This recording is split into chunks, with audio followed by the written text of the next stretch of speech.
qui ont validé leur année, qui ont eu des emplois. Bien de choses excellentes se sont passées dans notre vie. Mais aussi à côté, il y a eu des épreuves, beaucoup d'épreuves. Oui, frères et sœurs, nous avons certainement été humiliés dans nos travails, dans nos lieux de travail.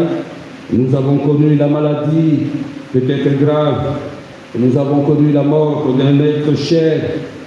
Nous avons connu pour nous, au diocèse, l'échafaudage qui s'est écoulé, qui a été un choc pour tous les diocésains et pour ceux qui au quotidien étaient impliqués dans la construction de la cathédrale. Mais tout cela, Dieu n'a jamais été absent.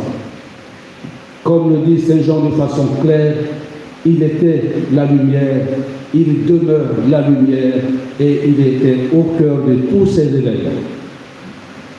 Cette lumière est venue au moment des difficultés pour balayer les ténèbres, pour nous mettre en position de gagneurs.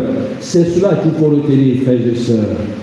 Car quand l'épreuve arrive, notre regard doit être fixé sur celui qui éternellement est Dieu et qui nous dévance toujours dans les épreuves. Voilà la leçon qu'il faut retenir, frères et sœurs. Car ces gens le rappellent. Au cœur de nos combats, il y a toujours l'Antichrist. Et on le dit de façon courante. Là où la maison de Dieu est, il y a toujours à côté la case de Satan. Car lui, il y a une case qu'on peut détruire. Or, la maison de Dieu est en pierre. On ne peut pas détruire cette maison, frères et sœurs. On peut détruire la case de Satan parce que c'est une case qui est construite sur du sable fragile.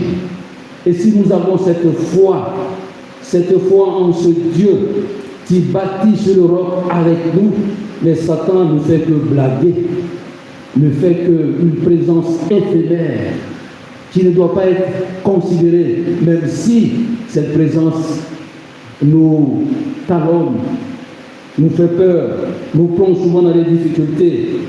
Mais notre regard doit être sur le Verbe de Dieu. Le Verbe était la vraie lumière qui éclaire tout homme en venant dans le monde.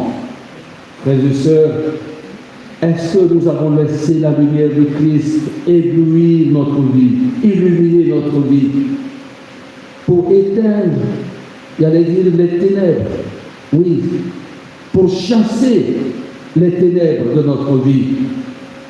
Toute cette année qui finit, nous avons sûrement lutté contre le bien. Sûrement.